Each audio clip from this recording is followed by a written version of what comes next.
Creyeron que sembrando mentiras y calumnias por doquier iban a desacreditar a nuestro pueblo. Se equivocaron. Para justificar así la asesoría, reconocida por él mismo, de los senadores Marco Rubio y Mario Díaz Balar, acercó mucho más el fin del proceso de normalización iniciado en diciembre de 2014 o encubrir acciones que tienen como fin dañar la economía cubana. We will very strongly restrict American dollars flowing to the military, security, and intelligence services that are the core of the Castro regime. They will be restricted. We will enforce the ban on tourism. We will enforce the embargo. I want to express our deep gratitude to a man that's really become a friend of mine. And I want to tell you, he is one tough competitor, Senator Marco Rubio. And I listened to another friend of mine, Congressman Mario Diaz-Balart. And I'll tell you, I loved what he said, and I appreciated Mario, I appreciated what you said so much. Ese es el tema Cuba con Estados Unidos. O sea, no encaja dentro de los planes que Estados Unidos tiene para la región, para el mantenimiento de la hegemonía estadounidense en la región, por el ejemplo que ha sido Cuba en términos de defensa de la soberanía nacional. Mentioned back at the end of last year that we're looking very much at the troika of tyranny, including Cuba and Nicaragua, as well as Maduro. Part of the problem in Venezuela is the heavy Cuban presence, 20 to 25,000 Cuban security officials by reports that have been in the public. This is the sort of thing that we find unacceptable, and that's why we're pursuing these policies. Cuando vemos, por ejemplo, los tweets del presidente Trump, con el tema Cuba, por ejemplo, hubo 3 o 4 tweets nada más en 2 años. Cosa que es sumamente llamativa en el sentido de que esa es la vía de comunicación fundamental que está usando Trump para anunciar sus estrategias, sus visiones. Pero ha sido muy efectiva porque de esos 3 o 4 tweets, excepto uno que fue típicamente sobre Cuba, los otros 3 estaban relacionados con la supuesta presencia de seguridad militar de Cuba en Venezuela. Y eso enseguida se reflejó en los macrotemas que la gran prensa estadounidense ha estado ha estado publicando sobre Cuba. In this administration, we're not afraid to use the phrase Monroe Doctrine. This is a country in our hemisphere. It's been the objective of American presidents going back to Ronald Reagan to have a completely democratic. Informaciones o pretextos que tienen que ver con Cuba que han sido creados en laboratorio.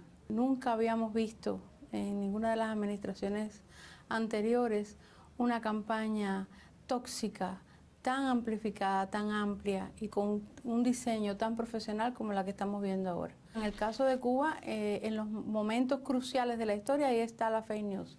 Desde la explosión del Maine, que justificó la intervención de Estados Unidos en la guerra cubano-española, hasta nuestros días. Pero esta administración particularmente se caracteriza por deliberadamente crear mentiras, diseñar mentiras para generar todos los pretextos posibles y además trabajar muy en profundidad técnicas de comunicación estratégica, es decir, de incorporar dentro del corazón de las decisiones políticas la comunicación para crear meteoros públicos, políticos que permitan justificar una serie de decisiones o sencillamente crear las condiciones o acelerar las condiciones para la intervención en nuestros países. A partir de mediados de agosto de 2017, medios estadounidenses comenzaron a publicar innumerables notas de prensa sobre supuestos ataques sónicos que habrían afectado a diplomáticos de ese país radicados en La Habana. Desde entonces, y a pesar de las múltiples investigaciones realizadas, con participación incluso de organismos de seguridad de Estados Unidos, no ha aparecido evidencia alguna sobre un ataque de cualquier tipo que pudiera haber afectado la salud de ninguna persona. Entonces, ¿por qué hablar de ataques en Cuba? Hay documentos desclasificados del propio gobierno de los Estados Unidos después del año 59, por ejemplo, donde está muy claramente establecido el tipo de noticias que se debía dar sobre Cuba. Cuando de política exterior se trata, quien impone la agenda ha sido por lo general el Ejecutivo. Esto significa que los mensajes que se dan los dan políticos en el ejercicio del poder. Y eso es lo que se ha hecho con Cuba. On Cuba, some senators have suggested closing down the embassy there. Should that happen? We have it under evaluation. It's a very serious issue with respect to the harm that certain individuals have suffered. We've brought some of those people home. It's under review. La ley de la democracia de Bush comenzó este desplazamiento hacia transitar los fondos para el cambio de régimen hacia el escenario digital. Claro, coincide con el boom de estas tecnologías, con la incorporación de Cuba a la red Internet, con una serie de medidas que se están aplicando en Cuba en esos años que apuntan a un modelo diferencial del país en la inserción en la llamada sociedad de la información. Si uno repasa también los documentos de los tanques pensantes y los analistas que están asesorando a las distintas administraciones desde Bush para acá, se da cuenta que un elemento recurrente es considerar que en el ámbito de la comunicación, en la comunicación digital, hay amplias oportunidades para derrocar al gobierno cubano a partir de, sobre todo, crear sinergias, crear puentes de comunicación con la población joven o con las minorías con las que empiezan a trabajar muy deliberadamente. Entonces se empieza a imponer como agenda en torno a Cuba la llamada tríada mercado, pluripartidismo, elecciones libres. Pero forma parte de toda la estrategia. Yo defino una estrategia política que tengo que justificar, tengo que vender, tengo que explicar a nivel de medios de comunicación, con líneas de mensajes muy claras. El modelo socialista no funciona, la economía cubana no funciona por los problemas internos de la economía cubana, pero nunca explican en la prensa el impacto real del bloqueo, que ellos ni siquiera los reconocen como bloqueo. Fíjense que a nivel de discurso político en Estados Unidos lo que se habla es de embargo. Veamos 2019. La actual administración de los Estados Unidos, ¿qué hizo? Limitó la entrada de combustibles a puertos de la isla, sancionó a embarcaciones y empresas internacionales, activó el título 3 de la ley Helms-Burton para inhibir la inversión extranjera en el territorio cubano, puso en práctica también medidas que obstaculizan los intercambios personales entre uno y otro pueblo y recrudeció aún más el bloqueo financiero y económico que ya se extiende por casi 6 décadas contra Cuba. Now we hold the cards. We now hold the cards. The previous administration's easing of restrictions on travel and trade does not help the Cuban people. The profits from investment and tourism flow directly to the military. Our policy will seek a much better deal for the Cuban people and for the United States of America. Eso fue lo que dijo Donald Trump en Miami, y el relato cotidiano de la mayoría de los cubanos.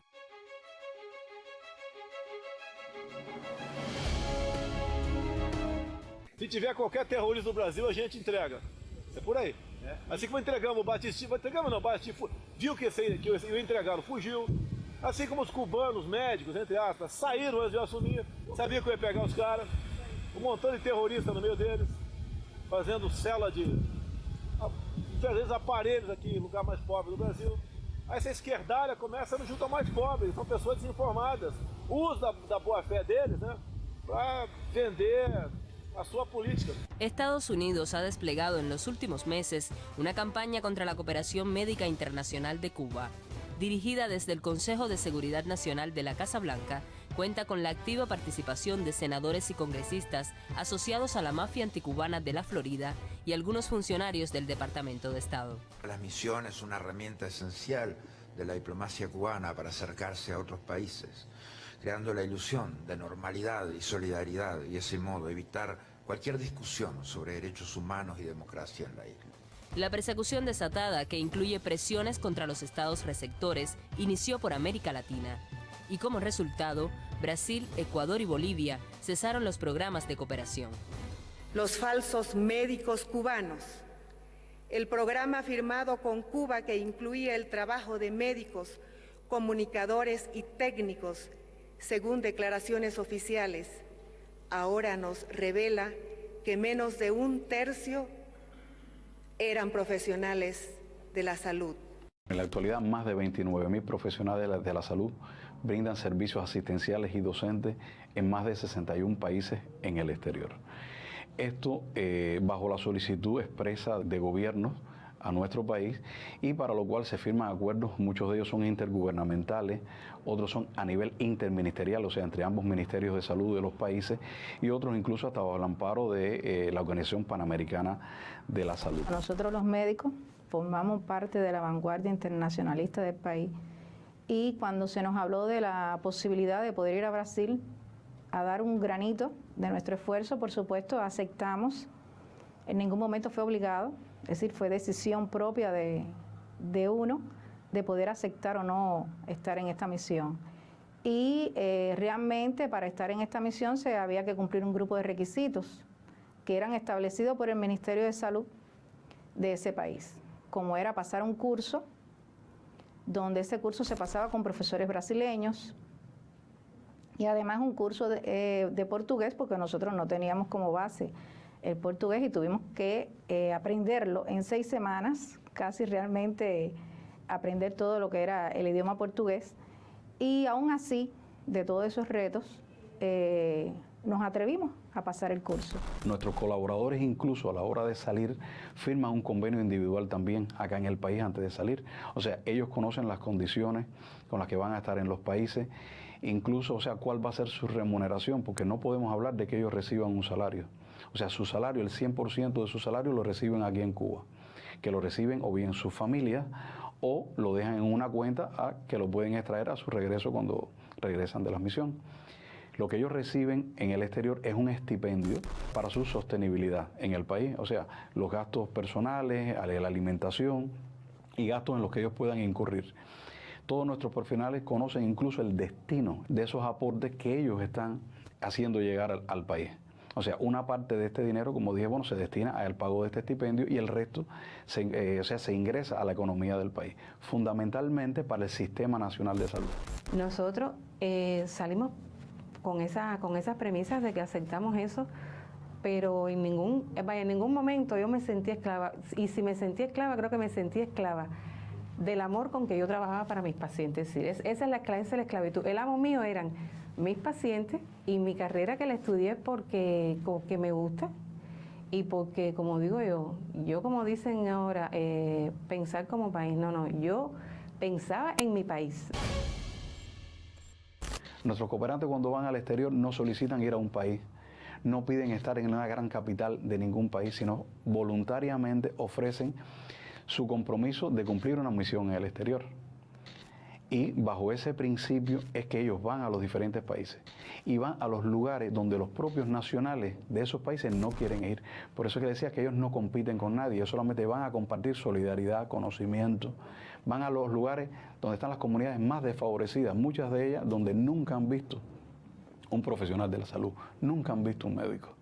Esos son los lugares donde van nuestros médicos. Estuve ubicada en Santo Antonio de Piñal, era un lugar de montaña, tenía aproximadamente 2.700 pacientes, era la población que atendía de área rural. La mayoría eran agricultores, mucha pobreza. La parte humana es lo que más ellos destacaban.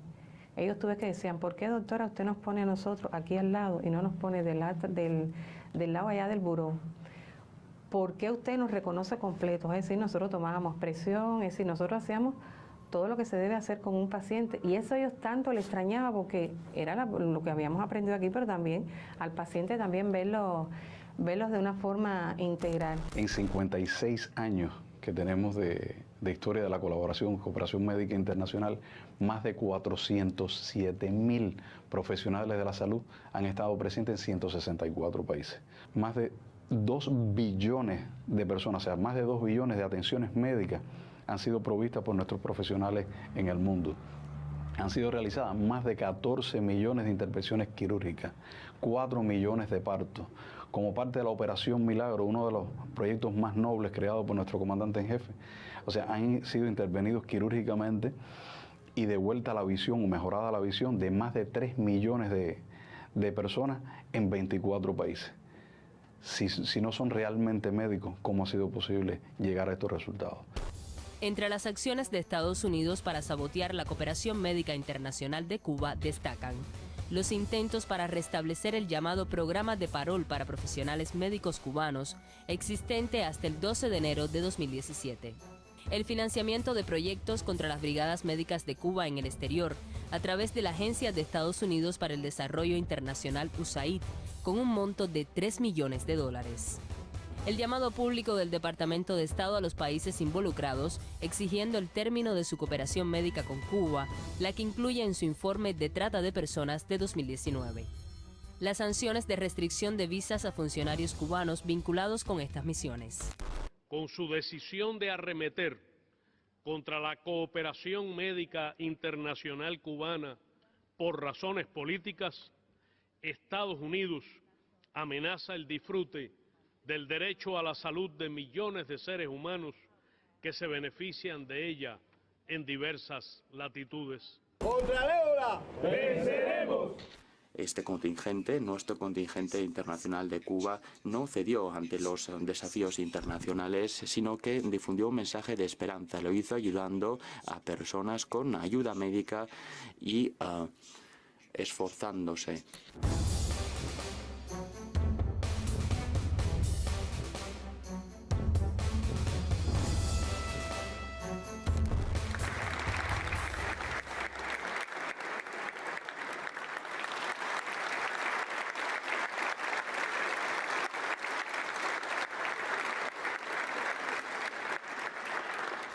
La vocación humanista, altruista, los principios éticos con que son formados nuestros médicos, donde no tienen una visión mercantilista de la medicina, sino simplemente el servir, es lo que motiva a nuestros médicos ir a esos lugares.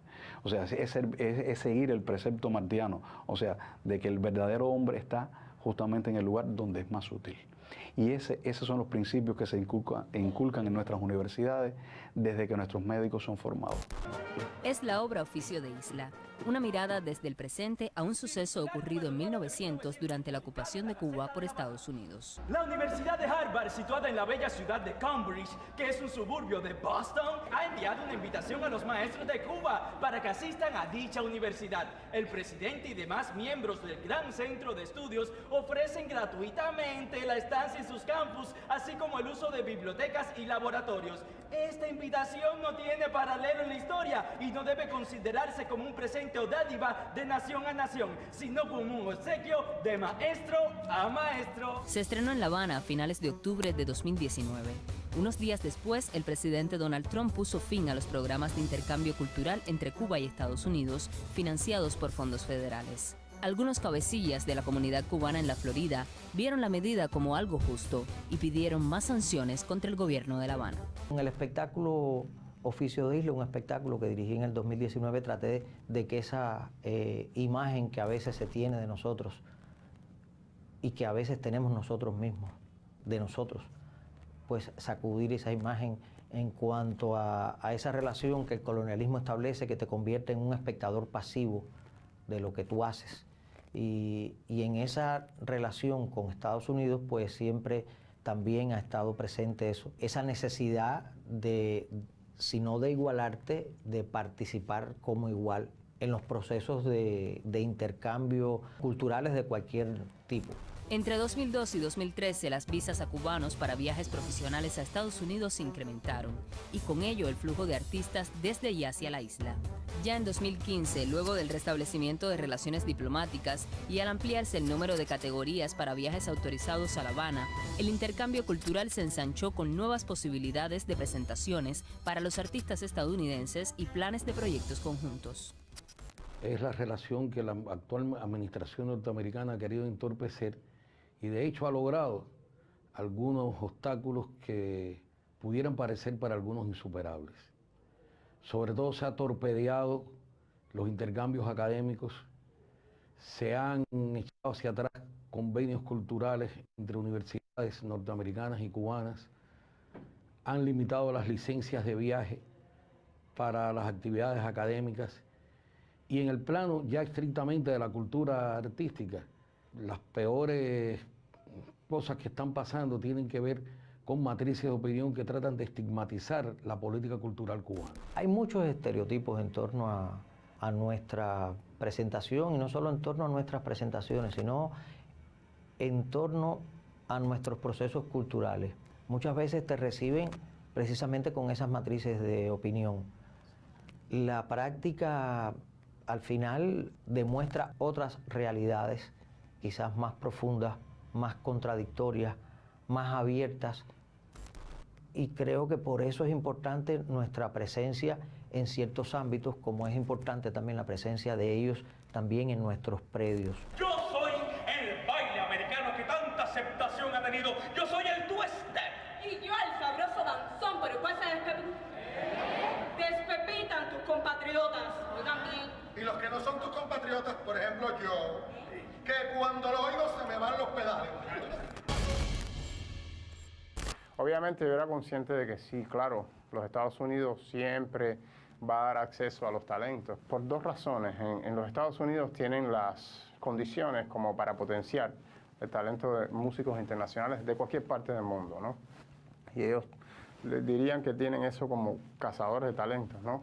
Y, por supuesto, fue una ventaja para mí, en ese caso, tener esa suerte de que se me diera el acceso a estudiar a los Estados Unidos. Eso es algo realmente significativo en mi vida. Sin embargo, estoy en Cuba, sí, yo regresé, obviamente porque soy muy patriota, porque me gusta vivir en mi país y porque creo que debo hacer la música o el jazz cubano, digamos.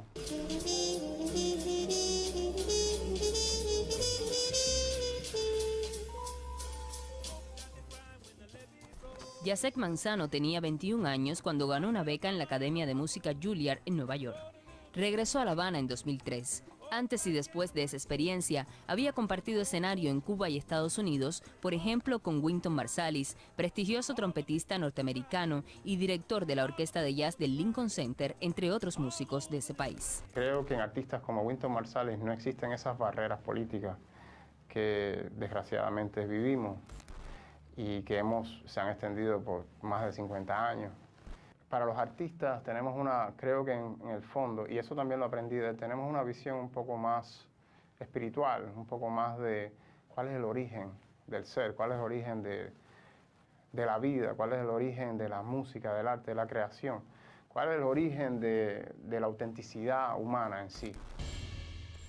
Desde 2017, el intercambio cultural Cuba-Estados Unidos aceleró su caída estrepitosamente. El tema fue blanco de duras críticas por parte de sectores de derecha de la comunidad cubana en la Florida, que lo consideran una vía de entrada de divisas al gobierno de la isla.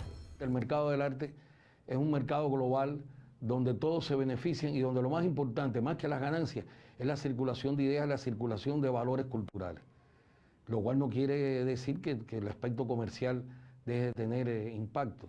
No seáis ingenua, Margarita. Estos americanos son muy habilidosos. Le enseñan la zanahoria con el hilillo y va usted como conejilla de indias tras la carnada. La presencia de nosotros puede ser importante aun cuando los escenarios no sean los más propicios para expresar lo que nosotros hacemos, porque cada uno de nosotros es portador de un sentido de lo que se hace. Yo soy portador también de una cultura crítica que he hecho aquí y que seguiré haciendo. La Unión de Escritores y Artistas de Cuba, en su más reciente congreso, consideró que el gobierno de Estados Unidos ha resucitado la doctrina Monroe y la filosofía del macartismo para lanzar una ofensiva abierta contra Venezuela, Cuba y Nicaragua. En la cita, los creadores cubanos se comprometieron a continuar participando en el debate crítico dentro del país. Pero lo cierto es que para algunos sectores estadounidenses y de la comunidad cubana, eso no es suficiente. Es una práctica bárbara la de no dejar circular libros, la de prohibir exposiciones, la de entorpecer el viaje de artistas cubanos allá, incluso artistas que son muy demandados por la propia comunidad cubana que vive en esos lugares y que precisamente no es una comunidad que se identifique exactamente con los valores del socialismo, sino que simplemente se identifican con los valores de la cubanía y hasta eso les quieren negar. Creo que ellos están tratando de agregar algo que no existe en el arte, en nuestro intercambio. No se habla de política, se habla de corazones, se habla de un sentir hacia la música, hacia la historia de cada país, hacia la historia cultural de cada país. Para muchos, la política de cambio de régimen ha sido implementada por Estados Unidos contra Cuba desde 1959, cuando triunfó la revolución, y solo va cambiando de tácticas. Siempre pensando lo mejor para los cubanos, pensando en el bien para el pueblo de Cuba. Así ha sido y así será. Numerosos intelectuales de la isla han denunciado que la guerra cultural de Estados Unidos contra Cuba nunca ha cesado, solo se vale de herramientas más modernas. Las manipulaciones en torno a estos asuntos tienen precedentes en décadas anteriores. Cabe preguntarse si de ganar los demócratas las elecciones presidenciales de Estados Unidos en 2020, volvería hacia Cuba una política de seducción en lugar de una abierta agresión. En respuesta a los ataques contra la embajada de Estados Unidos en La Habana, hemos reducido nuestro personal ahí. Este presidente no va a permitir que nuestros diplomáticos sean blancos con impunidad y no vamos a perdonar a aquellos que dañan a nuestra gente y que brindan falsos videos sobre sufrimiento. Acusaciones y estrategias mediáticas para intentar fijar la idea de ataques en Cuba y de síndromes generados por esa causa diplomáticos de Estados Unidos radicados en La Habana carecen de evidencia alguna que puedan sustentarlas. Sin embargo, la administración de Donald Trump justificó su escalada de sanciones contra Cuba, apelando a ataques imposibles de probar científicamente. La embajada estadounidense en Cuba sigue sufriendo la molestia de unos misteriosos ataques acústicos. Quienes nos han escuchado dicen que suenan como un estruendoso coro de grillos. No es un solo sonido, son al menos 20 frecuencias simultáneas. Me dijeron que el FBI había informado que no había evidencia de un ataque dirigido. Esto no significa que nuestros diplomáticos no experimentaran estos síntomas. No estoy diciendo que se lo hayan inventado. Solo digo que no hay evidencia de un ataque directo de las autoridades cubanas o de cualquier otra persona. Pero, ¿cómo ha valorado la comunidad científica el discurso de los grandes medios de comunicación sobre este tema? ¿Qué conducta mantenían estos diplomáticos supuestamente afectados? Mantuvieron una intensa actividad social, física y recreativa, que incluyó la realización de ejercicios físicos como buceo, ciclismo, motociclismo, la participación en fiestas, bailables y consumiendo bebidas alcohólicas. Lo que no se corresponde si uno está enfermo, que tiene estas dolencias, mareos, dolor abdominal, pérdida de la memoria, etc. Participar en estas acciones si está con esas manifestaciones de salud. Los estudios científicos sobre el origen de los supuestos ataques en La Habana, publicados en la afamada revista de la Asociación Estadounidense de Medicina JAMA y liderados por profesores de la Universidad de Pensilvania, más allá de crear confusión entre los lectores, no llegaron a conclusiones definitivas sobre las causas de los síntomas referidos por los diplomáticos estadounidenses entre finales de 2016 y mayo de 2018. Sin evidencias científicas, ¿por qué una revista con la reputación de JAMA sacó a la luz esos textos? The article published today by the magazine JAMA, the Journal of American Medicine, does not modify this situation, by the opposite. It confirms it. The article recognized that the brain alterations are minimal, that the findings are not conclusive, and that they cannot identify their cause. Officials tell CNN they believe a sophisticated device operating outside the range of human hearing could have been placed inside or outside the diplomats' homes. Small country like Cuba, where the government is going to know a lot of things that take place within its borders, they may have more information than we are aware of. We believe that the Cuban government could stop the attacks on our diplomats.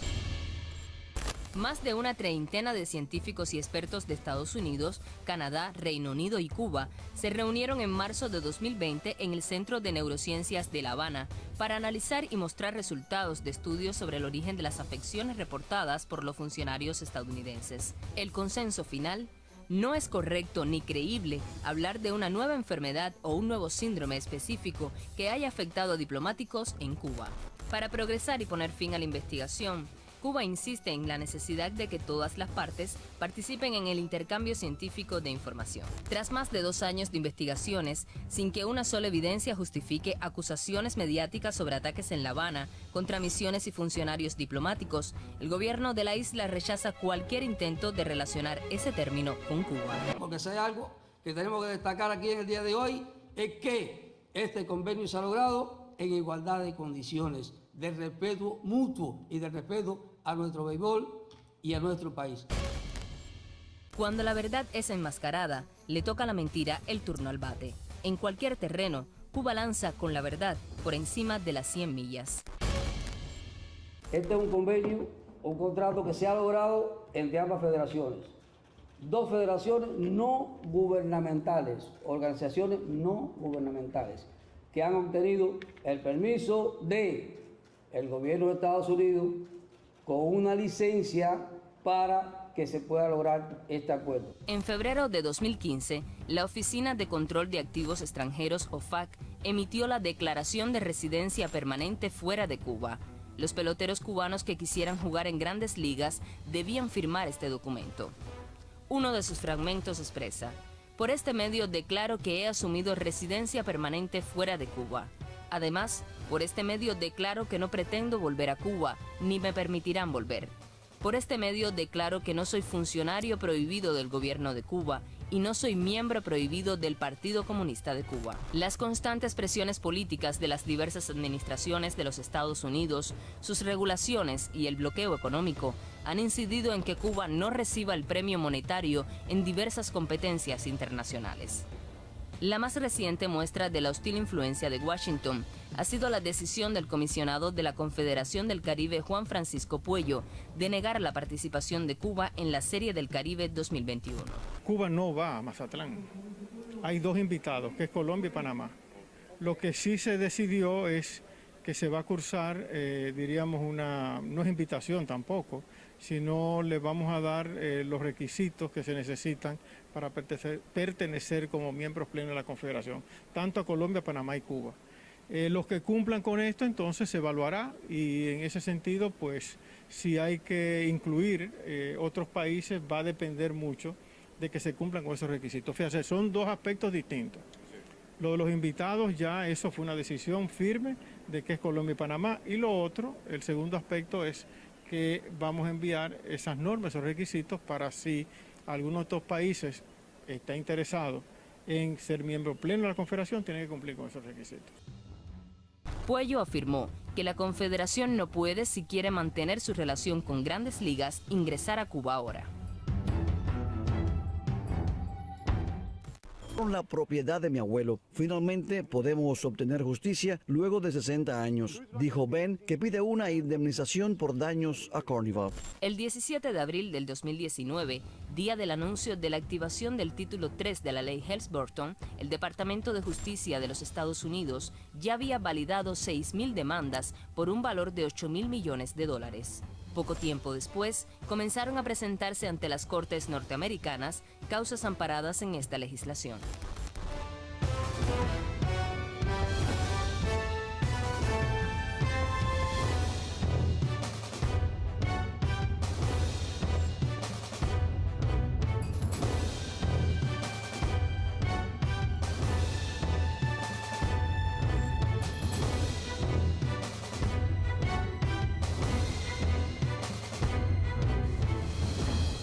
Que va a tener un efecto muy importante de disuasión si alguien está todavía en el mundo contemplando la posibilidad de invertir con los Castro. La jurisdicción que da la ley es en los tribunales federales de Estados Unidos. Y cualquier entidad, cualquier persona ahora que esté traficando, que está en propiedad robada de un ciudadano de Estados Unidos en Cuba, se le podrá demandar en los tribunales federales de Estados Unidos. Datos publicados por el Consejo Comercial y Económico Estados Unidos-Cuba confirman que hasta mayo de 2020 se habían presentado 25 demandas contra 51 empresas. El 45,4% pertenece al país norteño y sus vínculos tienen que ver con Cuba solo en un grado menor. El resto de las demandas se interpusieron contra compañías de otros 10 países. Apenas 5 empresas cubanas fueron nombradas en las acciones legales y actualmente solo 2 permanecen implicadas. El gobierno de Estados Unidos esgrimió una búsqueda de justicia como motivación tras el título 3 de la ley Helms-Burton. Sin embargo, el propio ex asesor de seguridad nacional del presidente Donald Trump, John Bolton, reveló en su libro La habitación donde ocurrió la intención de presionar al gobierno cubano mediante las demandas. But I would like to emphasize that European companies that are operating in Cuba will have nothing to worry about if they are not operating on property that was stolen from Americans post-revolution. Tendremos todos que prepararnos, buscar medidas para hacer más eficiente nuestra economía. Estoy seguro que los inversionistas extranjeros, como de hecho ya lo ha hecho la Unión Europea y otros reaccionarán fuertemente. Espero que amparen y preserven el derecho y los intereses de sus propias empresas, de sus propias entidades que negocian o invierten o emiten turismo a Cuba, y que defiendan también su propia soberanía frente a una embestida brutal de carácter extraterritorial como esta. La Unión Europea rechaza firmemente la activación plena de la ley Helms-Burton por parte del gobierno de los Estados Unidos. La Unión Europea considera ilegal la aplicación extraterritorial de las medidas coercitivas unilaterales y recurrirá a todas las medidas apropiadas para proteger sus intereses legítimos a sus ciudadanos y a sus empresas. El derecho internacional reconoce la posibilidad de un Estado, en el ejercicio de sus facultades soberanas, de expropiar, en este caso nacionalizar, determinados bienes con motivo de utilidad pública. Nacionalizar todas las empresas de la compañía eléctrica, todas las empresas de la compañía de teléfono, todos los bienes, por supuesto, y empresas de la Texaco y de la ESO, la Sinclair, y además los 36 centrales azucareros que teníamos. La demanda es contra la compañía de cruceros Carnival, con sede en Florida. Y los demandantes son los cubano-estadounidenses Javier García Bengochea y Michael Ben, herederos de los puertos de Santiago de Cuba y de La Habana, respectivamente. Ambos acusan a Carnival de haber utilizado sin su consentimiento estos puertos nacionalizados. Fue la primera línea de cruceros en beneficiarse de nuestra propiedad robada, así que se merece la vergonzosa distinción de ser la primera en ser demandada. Después de 60 años, finalmente podremos obtener justicia de aquellos que robaron nuestra propiedad y de las empresas que han estado usando nuestros puertos para sus propios negocios. La ley Helms-Burton en su texto viola los reconocidos principios de que el dominio de una propiedad se establece de acuerdo con las leyes del país donde está localizada, de la libertad de financiamiento e inversión y la subordinación de compañías subsidiarias a las leyes del país residente. De cara a las urnas de noviembre de 2020, Donald Trump visitó en el mes de julio la iglesia Doral Jesus Worship, centro de acciones contra la isla. Para confirmar la posición de su gobierno belicista y hostil, el magnate enfatizó su odio contra Venezuela, Nicaragua y Cuba, sin hacer mención siquiera a la situación epidemiológica, que en ese estado había cobrado hasta el momento la vida de más de 4,000 personas, con una avalancha de casos positivos de la COVID-19. And we're going to be fighting for Venezuela. We're going to be fighting for our friends from Cuba.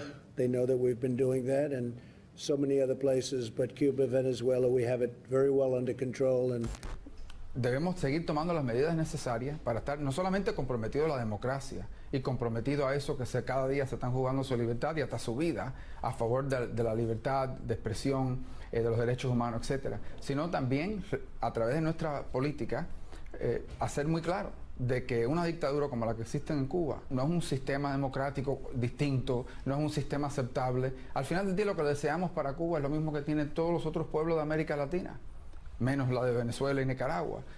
Lo que deseamos para Cuba es lo mismo que tienen todos los otros pueblos de América Latina.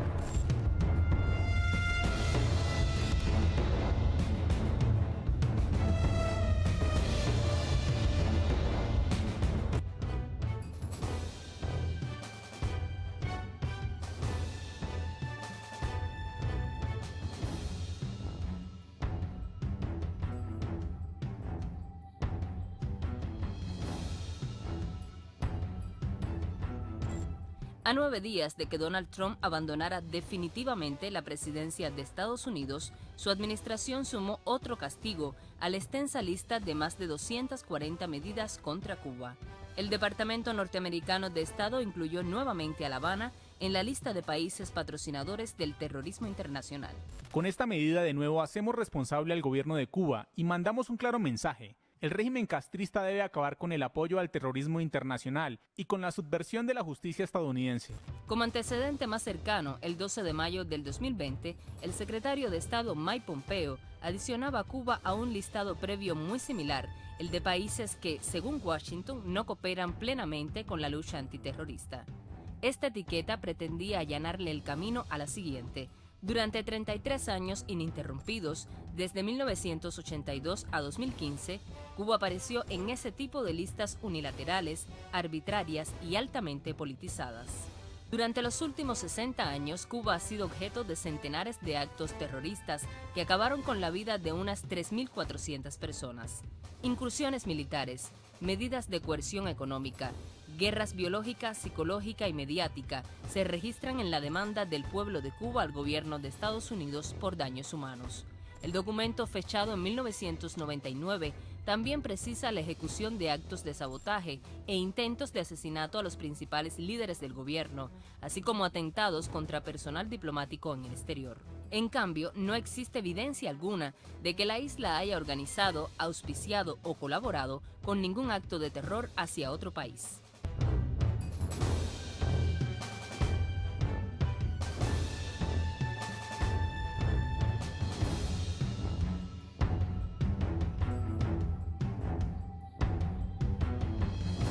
La inclusión de Cuba en la primera de las listas negras relacionadas con terrorismo se dio a conocer públicamente apenas unas horas después de que el canciller Bruno Rodríguez emplazara al gobierno estadounidense a pronunciarse por el ataque terrorista a la embajada cubana en Washington, ocurrido el 30 de abril de 2020.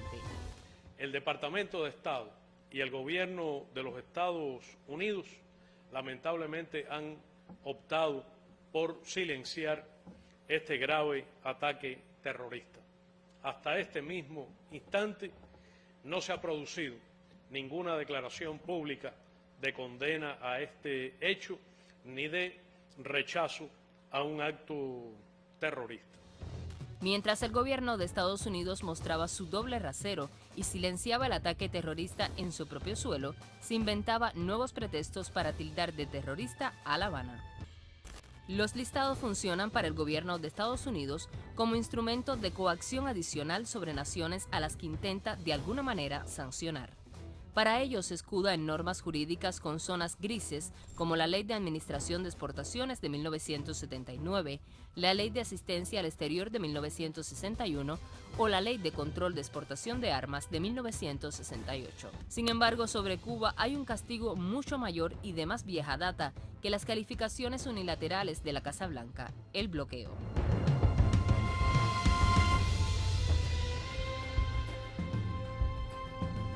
Cuando se trata del tema del terrorismo, se da el hecho de que Cuba, que ha sido un país sometido a actividades terroristas durante décadas por el gobierno más terrorista de la contemporaneidad, según ellos entonces se convierte en el malo, en el terrorista, y ellos son los buenos, los que juzgan, los que deciden, los que decretan quién es terrorista y quién es no.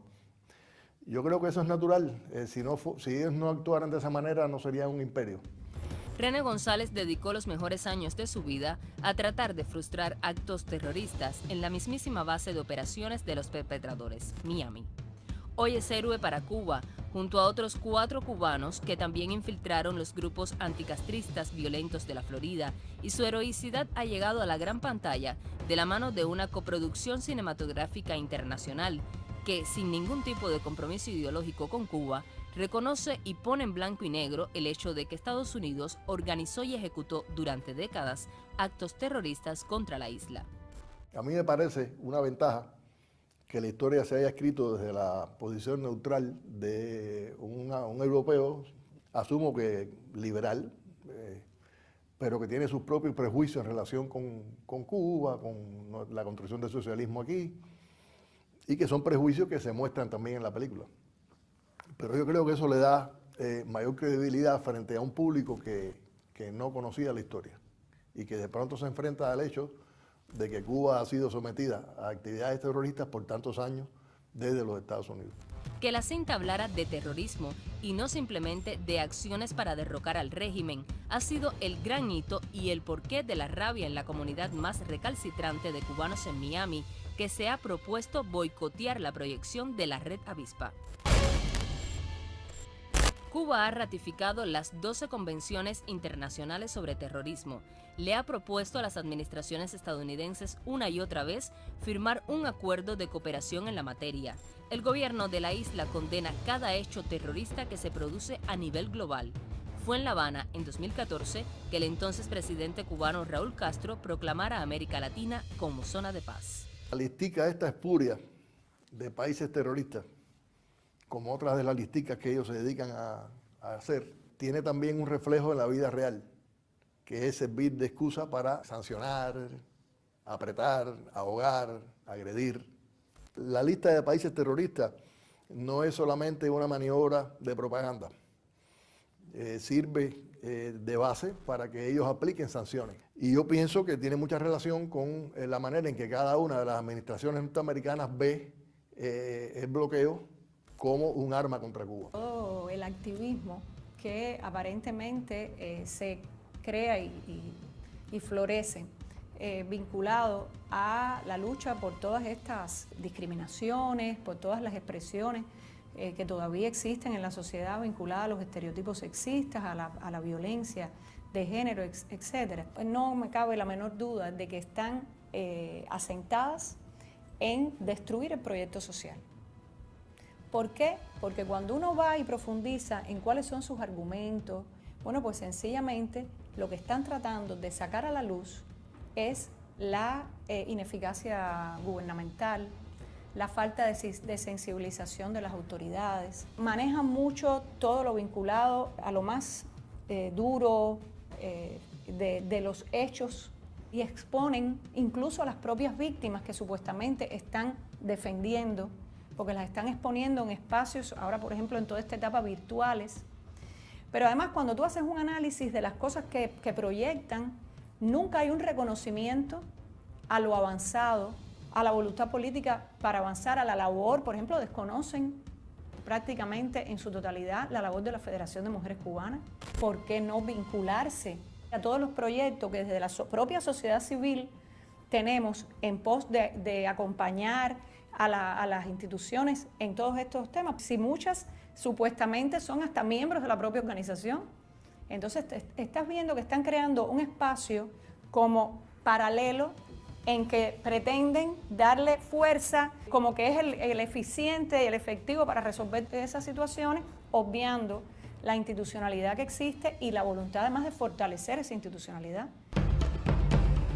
El pasado 18 de noviembre, miembros del autodenominado Movimiento San Isidro iniciaron una nueva provocación basada en una supuesta huelga de privación de comida y de agua para exigir la liberación de un integrante de este grupo, el ciudadano Denis Solís González, sancionado a 8 meses de privación de libertad por el delito de desacato a la autoridad. Con anterioridad, Denis había sido citado a la unidad de la policía para esclarecer vínculos con elementos terroristas de Miami. ¿Todo bien? ¿Todo bien? Todo mal, todo está mal. Todo está mal, bueno, mira, escúchame. Hace falta que representes a las 14 horas, las 2 de la tarde. Ahí tú dices cómo. Al negarse a asistir, las autoridades lo visitaron. Fírmame, claramente firme. Yo soy tremendo lepe. Yo no quiero un uniforme. Usted es un penco envuelto en un uniforme. Yo soy más p*** que tú y que todos los que te mandan a ti. Yo soy el lobo solitario. Así que sígueme haciendo acoso para que tú la te vas a explotar. Donald Trump 2020. Donald Trump 2020. Ese es mi presidente. ¿Viste? Yo no creo en tu verdugo porque aquí no tengo presidente. ¿Viste? Yo no sé qué tú haces en mi casa, hacer. ¿Cuál es tu falta de respeto con las 3 palomas morrones, ¿sabes? Los irrespetos contra una autoridad policial en Cuba tipifican el delito de desacato contenido en el Código Penal vigente en su artículo 144.1. Por esa violación, Solís González fue juzgado el 11 de noviembre y no presentó recurso contra la sanción. Pero el inicio del reclamo por su libertad mutó hacia una posición de fuerza que exigió además al Estado la eliminación de las tiendas en moneda libremente convertible. Una medida económica implementada para enfrentar el recrudecimiento del bloqueo durante la administración de Donald Trump. los supuestos huelguistas publicaron en sus propios perfiles de redes sociales cómo recibían alimentos comprados desde el exterior.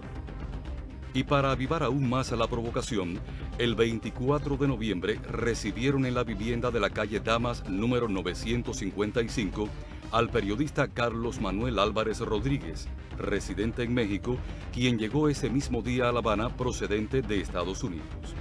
Álvarez Rodríguez mantiene en sus publicaciones una postura abiertamente hostil contra Cuba y ha intentado desprestigiar incluso la labor solidaria de nuestros médicos en el exterior.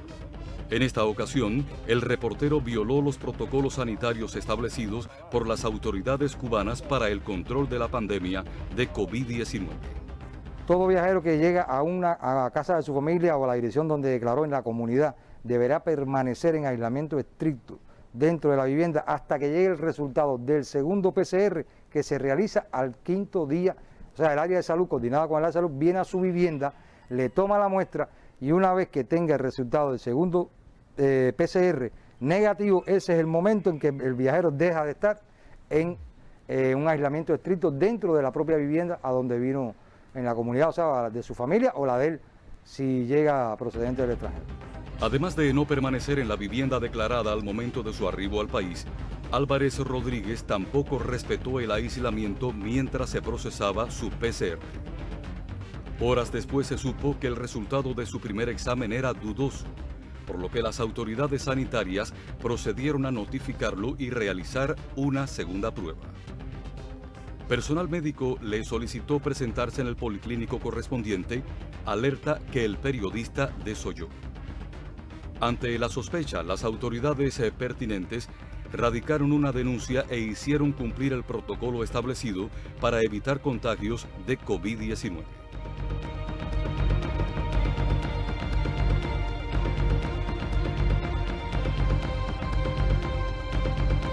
Quienes ocuparon la vivienda situada en Damas 955 compartieron diariamente imágenes y videos en las plataformas digitales de Internet.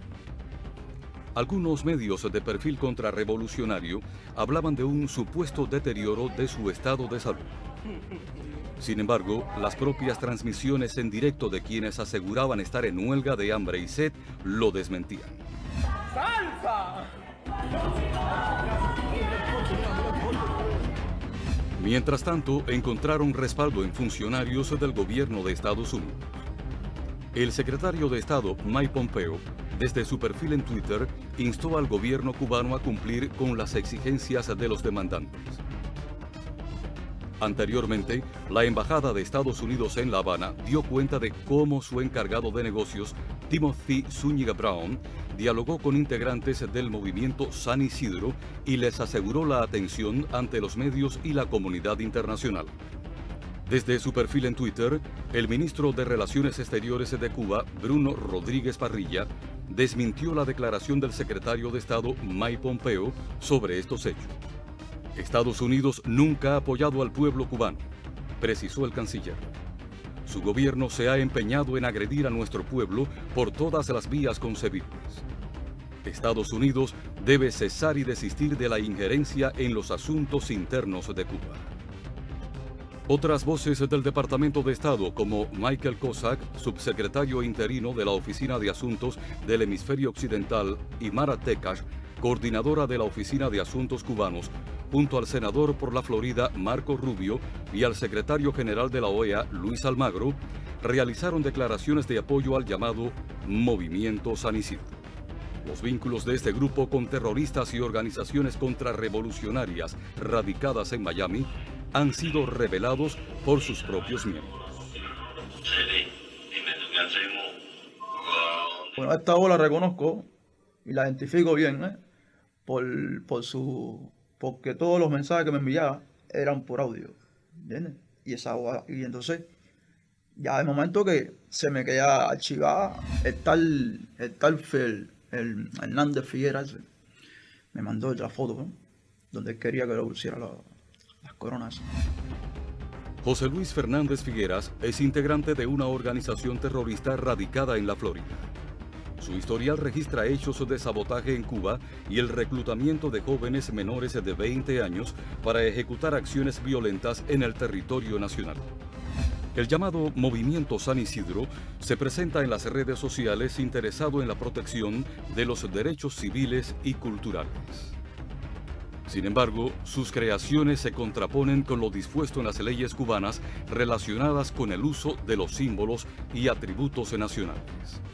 Su autodenominado representante, Luis Manuel Otero Alcántara, para ejecutar sus performances, ha manipulado a menores, utilizado espacios públicos y denigrado símbolos nacionales.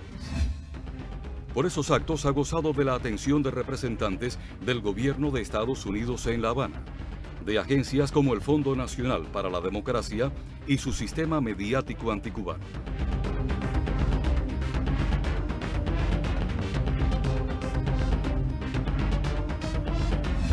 Esta maniobra se relaciona directamente con las tácticas definidas en los manuales de subversión de la CIA que, de forma sistemática, intenta acomodar al escenario cubano.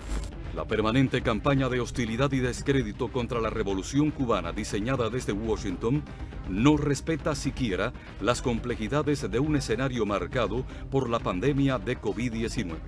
El performance armado en Damas 955 jamás encontró público en San Isidro.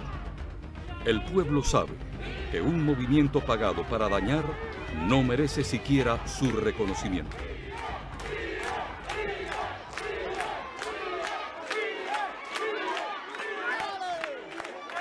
Ellos pueden creer lo que ellos quieran y pueden pensar que está bien, que está mal, lo que les dé la gana, pero no pueden seguir violando los derechos de las personas así, impunemente, sin que suceda absolutamente nada, sin que nadie se pronuncie, sin que ni siquiera reconozcan eso.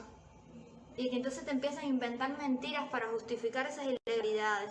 Me niego a vivir en un país así, me niego a que pasen por encima de mí así. Hola, soy Anameli Ramos González, residente cubana, de visita acá en Estados Unidos. Hoy iba a regresar a mi país por la aerolínea American Airlines y no me han dejado abordar el avión porque Cuba mandó un mensaje de no go, es decir, de que no me va a admitir dentro del país. América me dice que ellos tienen que aceptar lo que Cuba dice en materia migratoria, que es su protocolo, y yo les digo que eso viola mis derechos humanos, pero ellos insisten en que el protocolo con Cuba está por encima de mi derecho a regresar a mi país. Ahora mismo no tengo país, no tengo a dónde regresar, no tengo residencia en ningún otro país del mundo, no tengo visa para ningún lugar y bueno, acá estoy. Me niego a vivir en un país así, me niego a que pasen por encima de mí así. Hablemos de Anameli Ramos.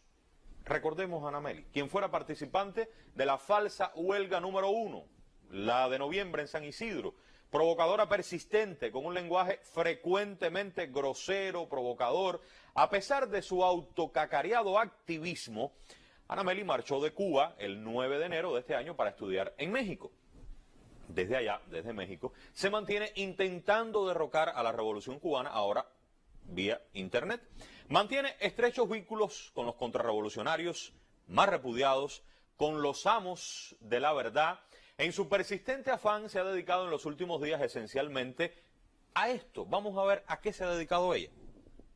Todas las personas que están en La Habana y que sienten lo que está sucediendo es para San Isidro, ese es el llamado, para San Isidro ahora a apoyar a Luis Manuel y a apoyar a los vecinos de Luis Manuel que están haciendo lo imposible desde lo poco que tienen para defender a Luis Manuel. Sí, vamos por pasos, por pasos. Primero, la madrina Carla Velázquez, sí, la jefa del programa Cuba del Instituto Nacional Demócrata, parece que no está muy feliz con ese estilo, con el estilo de esta contrarrevolucionaria pagada. Cuidado, mucho cuidado. Recuerden que si los amos se molestan, puede haber consecuencias. Vamos a ver por qué la madrina no está contenta. Que ella piensa que va a aclarar todo lo que nadie ha aclarado. Todo el mundo haciendo un montón de trabajo y ella no sé qué realidad está viendo y piensa que ella es la que va a venir a aclarar absolutamente todo. O sea, que ella es la que va a poner los punticos sobre las sillas. Por favor, que deje el ego, todo el mundo está trabajando y eso de decir hay que hablar de los otros, es así como que no solo hay que hablar de Luis Manuel, es estratégicamente de verdad que suena muy mezquino decir eso así. No soporto la actitud de Anameli. Ella piensa que va a aclarar lo que nadie ha aclarado. Dijo sí. Cuidado, Cuidado que no se puede saber más que esta jefa, ¿eh? Yo no sé, dice también la madrina, yo no sé qué realidad es la que ella está viendo. Madrina, si usted sabe, nosotros tampoco sabemos cuál es esa realidad. Porque miren lo que ella dijo hace unos días. Ya yo se los traía, se los voy a recordar. Es hora para la calle. Ahora mismo se están concentrando en el parque de enfrente de la terminal de trenes en La Habana Vieja. Llegó ese momento, la concentración que ella anunció. Unos minutos después, ya yo lo había dicho aquí, pero no se los mostré. Unos instantes después de que Anameli mostrara eso, el equipo del programa Chapeando de Radio Rebelde fue al lugar y estas son las imágenes de verdad. Esta es la realidad. Miren ustedes. Total normalidad. No había nadie concentrado en ninguna parte. Si es que la madrina por ahí anda correcta, sí. Tiene problemas con la interpretación de la realidad. Anameli Ramos, desde México. Ustedes podrán preguntarse si Anameli provoca sin parar y si Anameli convoca a apoyar a Otero. ¿Qué es lo que le molesta a la madrina? ¿Por qué la madrina de Alcántara la requiere? Claro, vamos a entender eso, miren. Porque Anameli tiene su propia madrina, que no es esta, no es Carla Velázquez. Vamos a conocer a la jefa y a la financista de Anameli Ramos. Aquí se las muestro. Micaela Hierro Dori es argentina, vive en Argentina, presidenta de la organización no gubernamental Cultura Democrática, subcontratista de la NET, Estados Unidos. Cultura Democrática ha recibido de la NET, por ejemplo, en 2019, $47.606. En 2020, casi $50.000, $49.106. Veamos más de Micaela Hierro Dori. Diversos medios han denunciado a esta mujer, a esta argentina, como agente de los servicios especiales norteamericanos. ¿Por qué? Por la activa participación en la organización y realización de numerosos foros, de eventos subversivos, especialmente en Cuba, en Venezuela y en Nicaragua. Otro elemento más de Micaela Hierro Dori.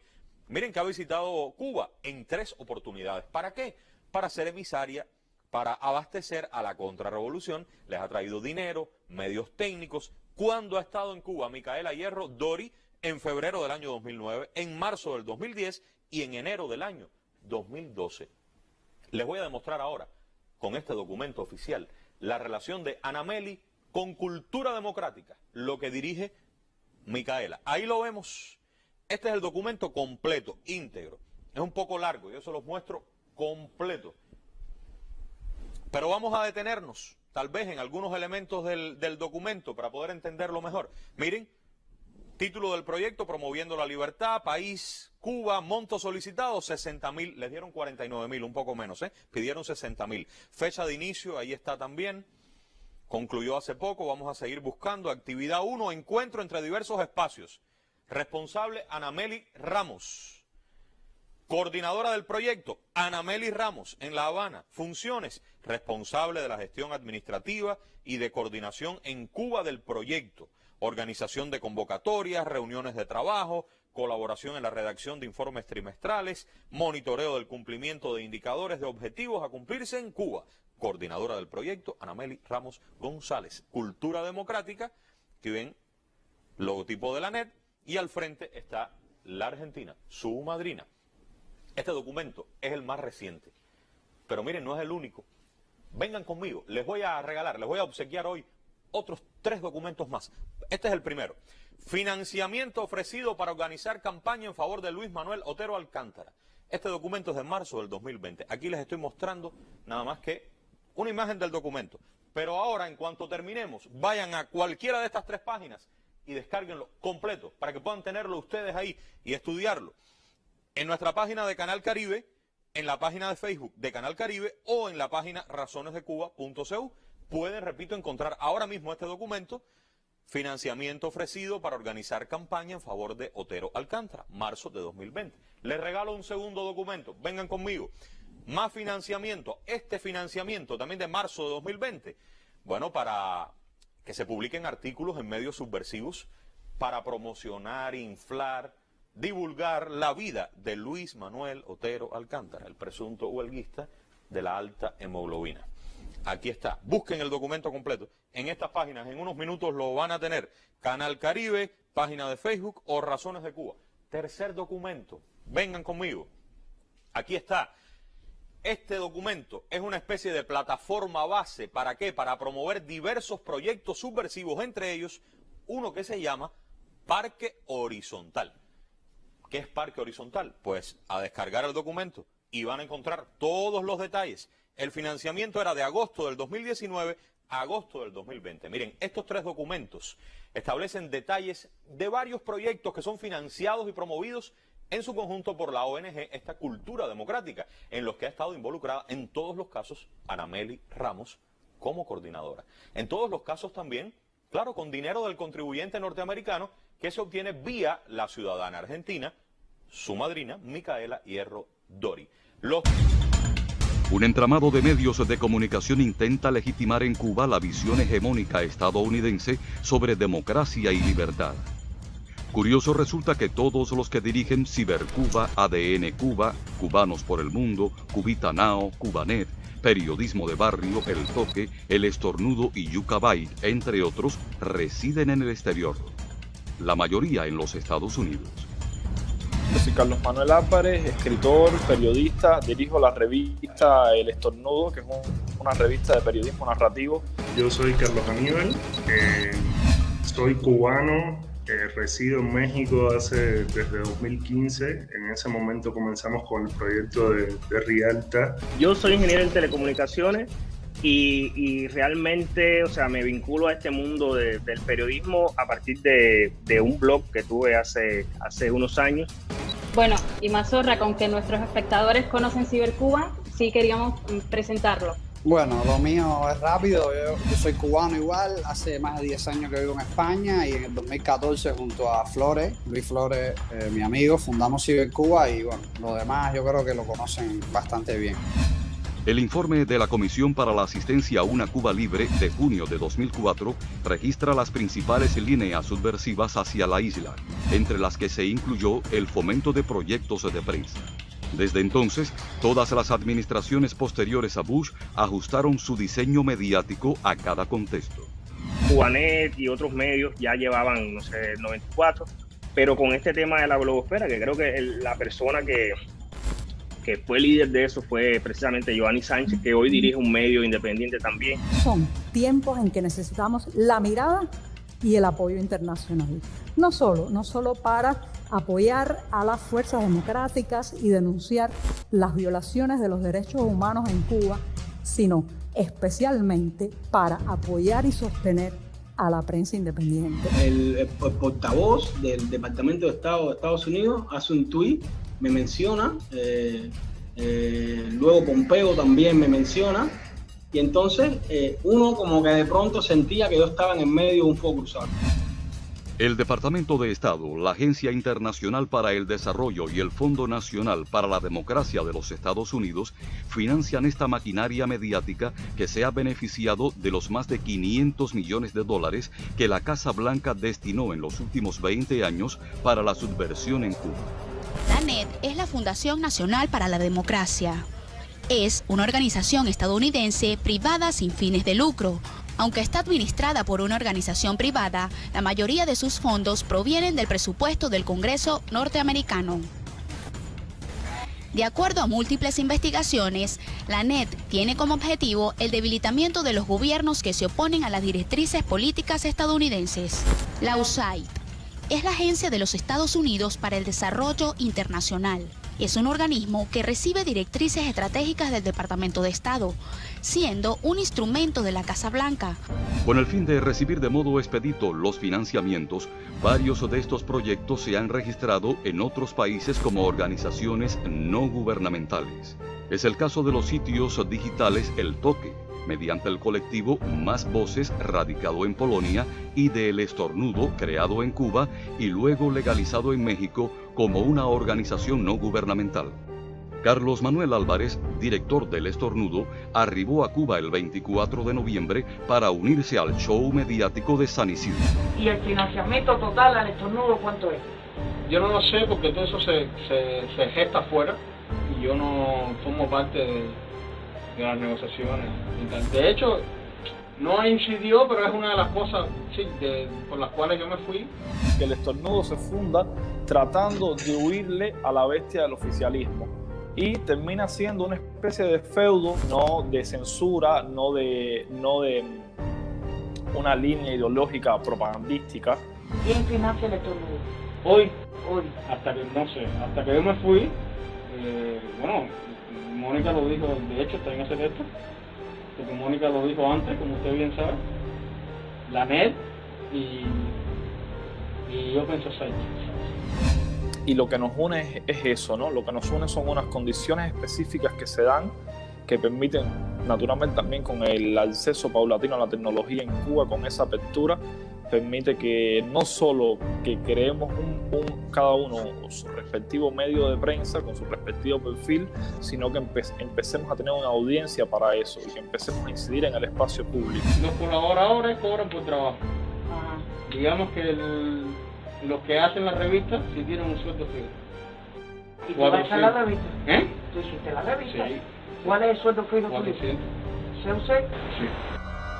Open Society Foundation, y vamos a ver justamente a estos personajes, ir viendo por qué es el cuestionamiento que se da cuando ellos quieren participar en esta tarea de la libertad de expresión o la fiscalización del contenido correcto a través de redes sociales.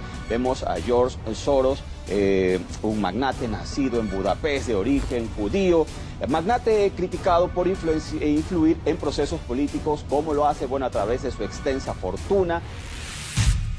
Estos medios que se hacen llamar alternativos e independientes se descalifican por sí solos cuando se revela de dónde procede su sustento, aunque en ocasiones se pretenda desviar la atención sobre el origen del dinero. ¿Cómo es aceptable para la empresa? Que vaya un grupo de cubanos a capacitarse, me da la oportunidad de pagarle entonces allí directamente a los cubanos. Acudimos a la cooperación internacional.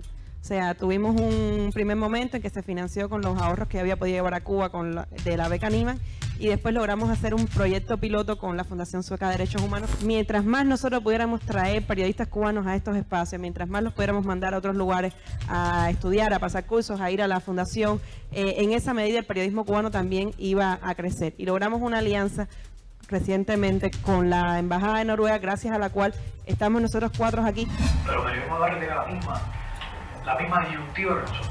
Necesitan personalidad jurídica para aplicar a fondos que lo van a sostener. Y ellos no tienen dificultad con asumirlo, se han cuidado más que nosotros de decir que tienen fondos extranjeros, pero ya han trabajado con fondos extranjeros. El Instituto de Periodismo de Paz y Guerra, Factual, Distintas Latitudes, Fundación Sueca de Derechos Humanos, Editorial Hipermedia, Diario de Cuba, Cubanet, la Universidad Sergio Arboleda y muchos más funcionan como contratistas de estos proyectos de prensa. Muchas ONG estuvieron interesadas, siguen estando interesadas en dar ayuda, en dar asistencia a los periodistas cubanos, asumiendo que en Cuba hay dificultades con el ejercicio del periodismo. Uno pudiera pensar, si no está bien informado, que esto es como una excepcionalidad, o sea que los cubanos somos favorecidos porque intereses que nos trascienden quieren debilitar a la revolución cubana. O sea, algo de eso por supuesto hay detrás. En este diseño sobresale desde el Fondo Nacional para la Democracia el cubano-americano Aimel Ríos Wong. Como jefe del programa Cuba, controla y distribuye los fondos aprobados para desmontar paradigmas ideológicos y culturales desde afuera y dentro de la isla. Bueno, pues me llamó y me dijo que ¿te parece si podemos vernos, etcétera? Y yo le dije, sí, ¿por qué no? Claro. Y entonces salimos a dar una vuelta en Washington. Pero sí es alguien que se ha hecho presente, que ha estado dialogando, que ha estado intercambiando constantemente con los actores aquí, tanto del periodismo como de la sociedad civil. La tolerancia del gobierno de los Estados Unidos y la tolerancia de estas compañías con relación a esta campaña contra Cuba es escandalosa y cómplice, y los emplazo a que adopten medidas para pararla en las redes que controlan. Es una réplica compulsiva, una amplificación artificial de la etiqueta SOS Cuba, fundamentalmente con sistemas combinados de alta tecnología, de bots y trolls, como hemos documentado en tiempo real. Una sola cuenta localizada en España, manejada desde intereses en Estados Unidos, puso más de 1000 tweets, tanto el 10 de julio como el 11 de julio, a razón de 5 retweets por segundo. y denuncio que la compañía Twitter no activó nunca, a pesar de las denuncias que recibió, sus sistemas anti-spam, ni ha bloqueado hasta este minuto una sola de estas cuentas, a pesar de la denuncia de múltiples usuarios.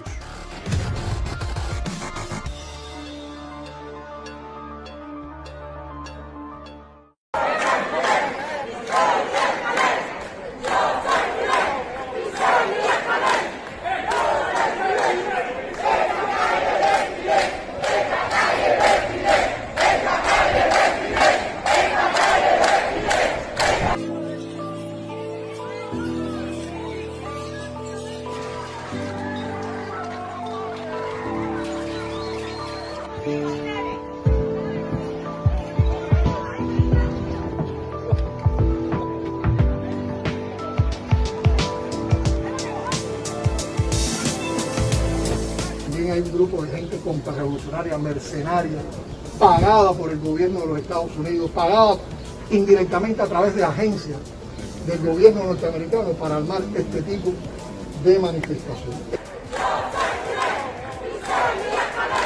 Yo soy Fidel, yo soy Fidel, yo soy Fidel.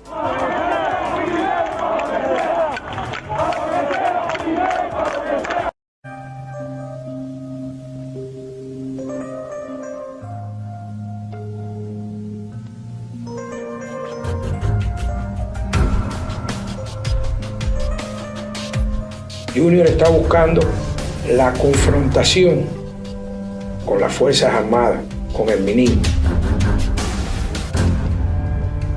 Estamos viendo en Junior la creación y la actuación de un contrarrevolucionario.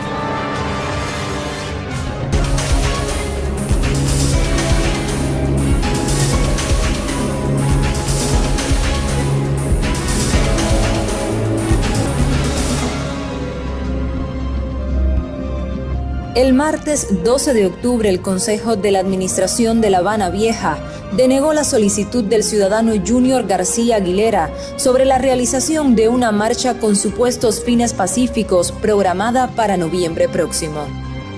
Utilizando como fachada una iniciativa cívica concebida de manera simultánea para otros territorios del país, sustenta dicha petición en el artículo 56 de la Carta Magna. Si bien él y sus firmantes invocan el derecho a la manifestación, obvian que el texto constitucional explicita en el artículo 45 que el ejercicio de los derechos de las personas está limitado por la seguridad colectiva, el bienestar general, el respeto al orden público, a la Constitución y a las leyes. La Marcha por el Cambio, como autodenominan a esta acción ilícita y contrarrevolucionaria, constituye un claro intento por generar un clima de inseguridad, desestabilización e ingobernabilidad, justo el día en que la mayor de las Antillas reabrirá sus fronteras a visitantes internacionales y más de 1.600.000 educandos retornarán a las instituciones de enseñanza en el país.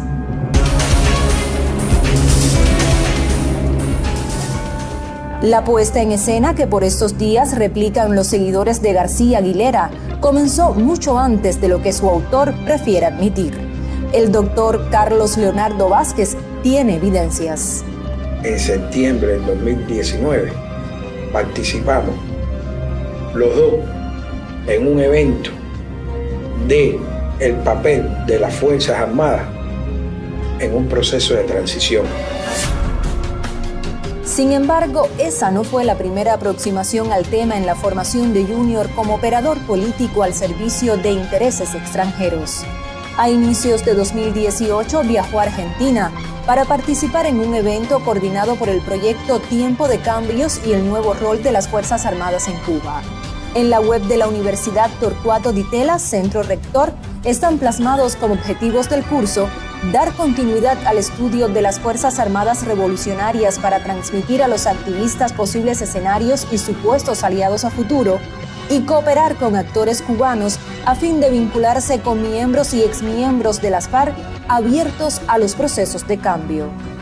En ese encuentro intercambiaría con las artífices del proyecto Diálogo sobre Cuba, las académicas Ruth Diamín y Laura Tedesco. Apenas un año después, retornaría a un campus universitario para continuar su preparación. Los participantes, todos éramos cubanos, de diferentes ramas de la profesionalidad, médicos, periodistas, historiadores, y allí, en ese taller, se encontraba Junior García Aguilera. En el curso, Richard Jones, experto del Fondo Carnegie para la Paz Internacional con sede en Washington, ofreció una conferencia sobre las nuevas formas de activismo cívico, lo cual se traduce en la instauración de un capitalismo fundamentalista y privatizador. Tomando como punto de partida insatisfacciones de la población, el derecho al disenso y bajo un manto progresista, esta filosofía ha dejado huellas en países como Venezuela, Nicaragua y Bolivia.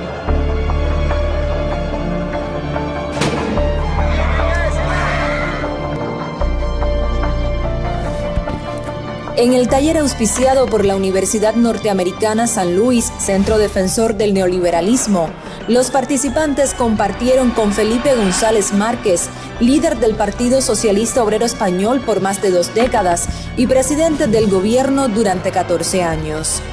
En 1983, González creó los grupos antiterroristas de liberación, responsables de secuestros, torturas y asesinatos, un capítulo de terrorismo de Estado encubierto por décadas de impunidad. Este taller donde yo participé obedece a un proyecto que está llevado a cabo por expertos de diferentes lugares del mundo, porque existen muchas organizaciones que son financiadas por los Estados Unidos para derrocar a la Revolución Cubana. Organizaciones como la NEC, organizaciones como People in Need, organizaciones como IPL, organizaciones como CADAL.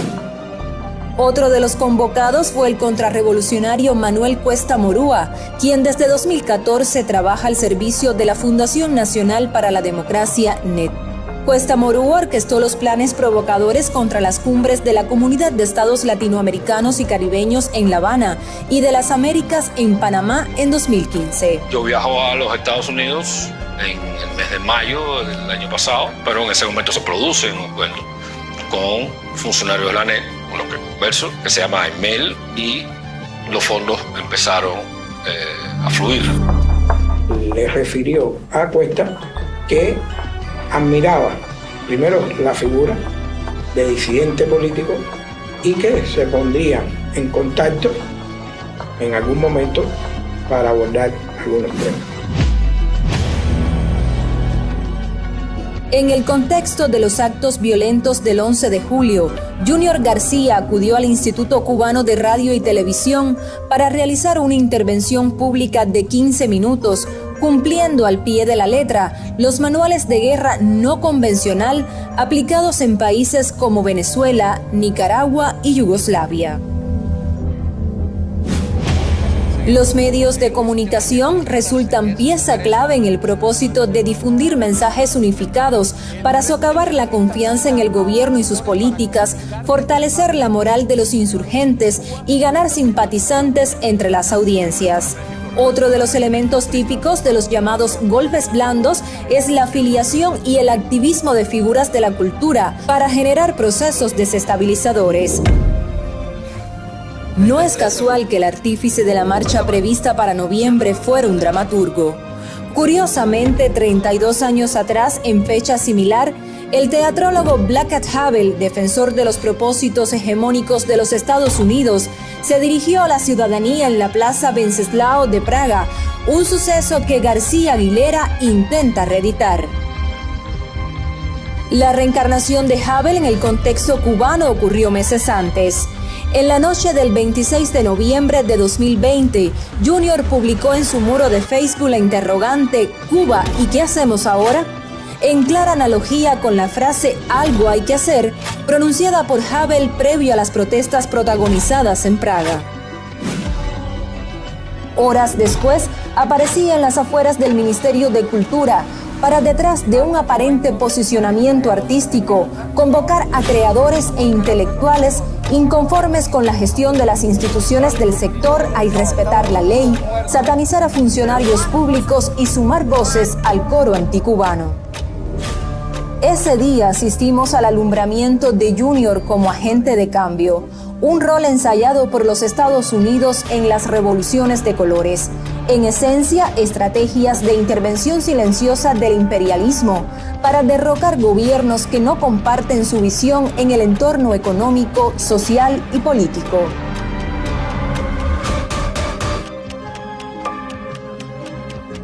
¿Qué es una revolución de colores?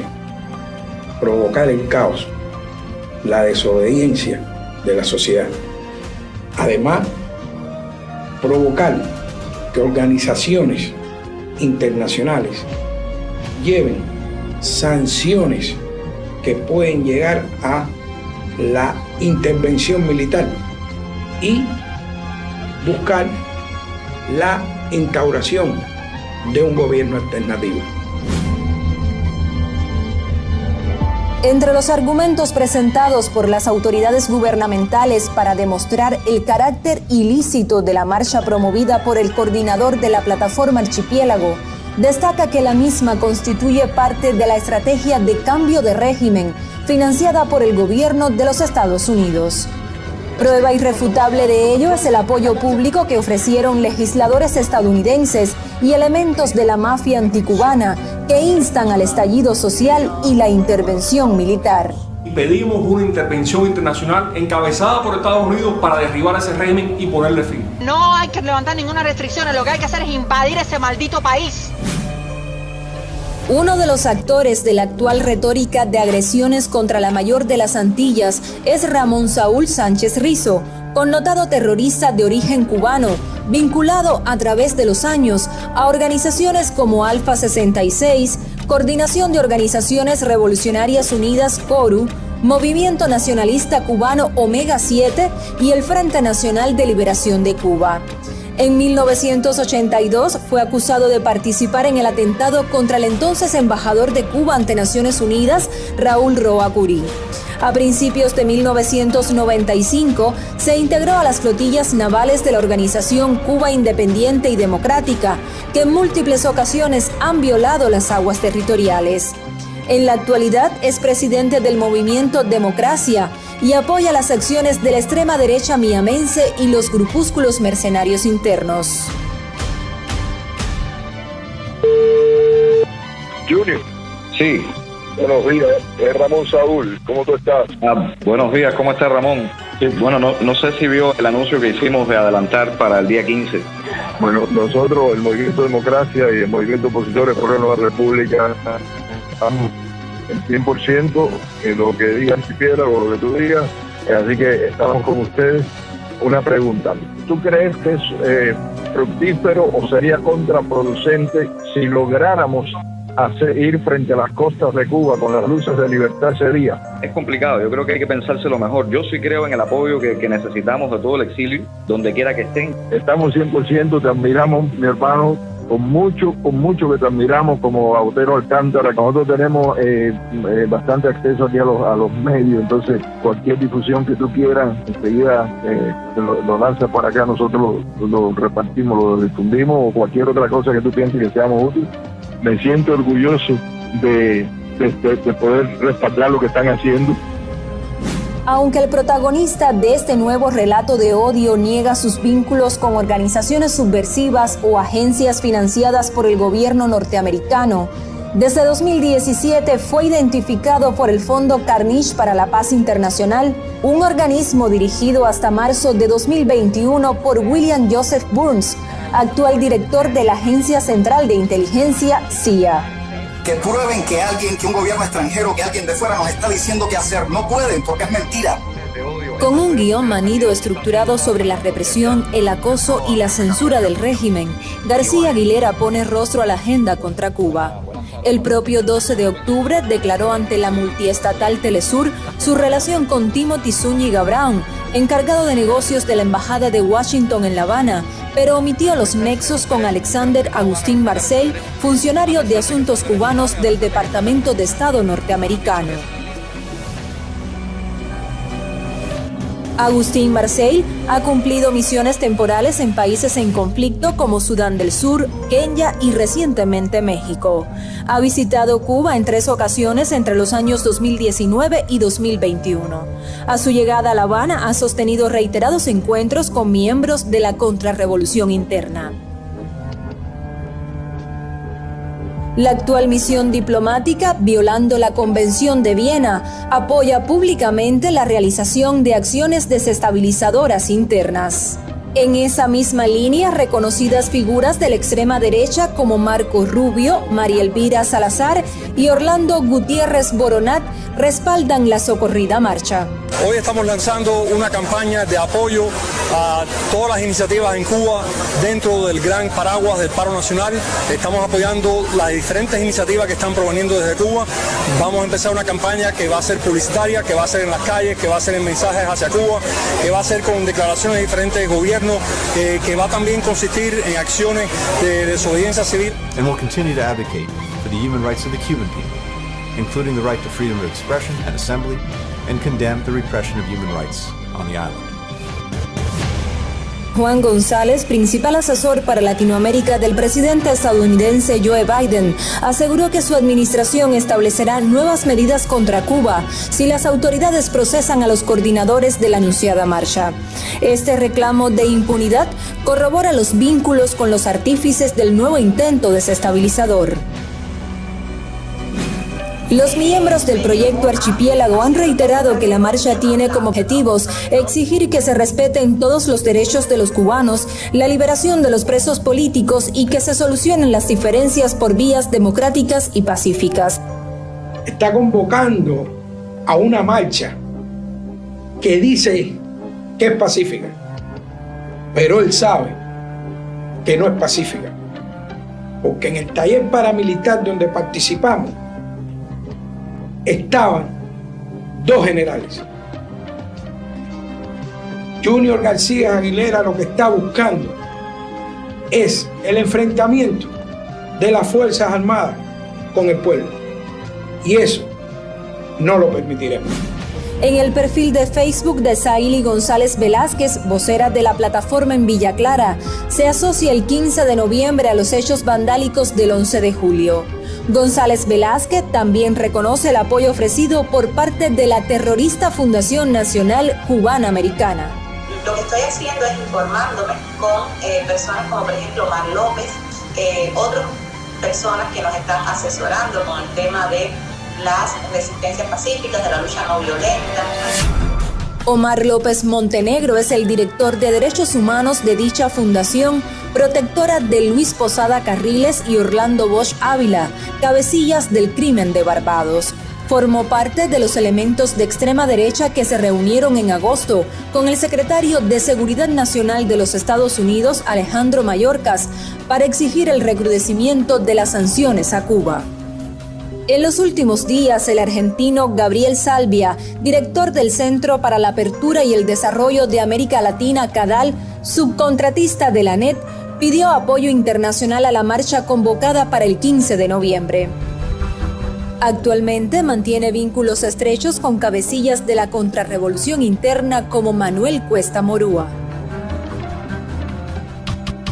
El Grupo Archipiélago se acerca al Consejo para la Transición Democrática, nos presenta el primer borrador de esta solicitud, lo trabajamos juntos, procedimos entonces a recoger las primeras firmas para la primera solicitud que fue la que se presentó acá en La Habana. Si a ello sumamos los llamamientos en Twitter de la académica española Laura Tedesco, esposa de Richard Jones, experto principal del curso en el que participó García Aguilera en septiembre de 2019, se completa una ecuación proimperialista y neoliberal. El protagonismo de Junior García Aguilera comenzó en la Universidad San Luis, donde emocionadamente él manifestó que en su llegada a Cuba se iba a consagrar a la contrarrevolución. Quienes hoy apuestan por el fracaso del modelo socialista utilizan como metáfora la sociedad civil para solapar los intereses de la contrarrevolución y su vocación anexionista. Atribuyen carencias generadas por 62 años de bloqueo y las 243 medidas adoptadas por la administración Trump para criticar la gestión del gobierno cubano, resquebrajar la unidad nacional e inducir un estallido social. Frente a la nueva maniobra orquestada por el enemigo histórico de la revolución cubana, la brújula del pueblo digno, que por mérito propio es paradigma de justicia social y solidaridad, continúa siendo la construcción del socialismo. Mi nombre es Carlos Leonardo Vázquez González. Soy médico, especialista de primer grado en medicina general integral y especialista en oncología y máster en ciencia, pero soy un cubano, un revolucionario, un martiano y lo más grande, un fidelista. Y hace más de 25 años soy el agente Fernando de los órganos de la seguridad del Estado, a la cual he dedicado mi vida y en la cual estoy sentado hoy para hacer esta denuncia pública al pueblo de Cuba para que no se dejen engañar de líderes creados por manuales, porque Cuba jamás será intervenido por el enemigo, el gran enemigo del norte. En el año de la revolución nos tiraron a matar y estamos vivos.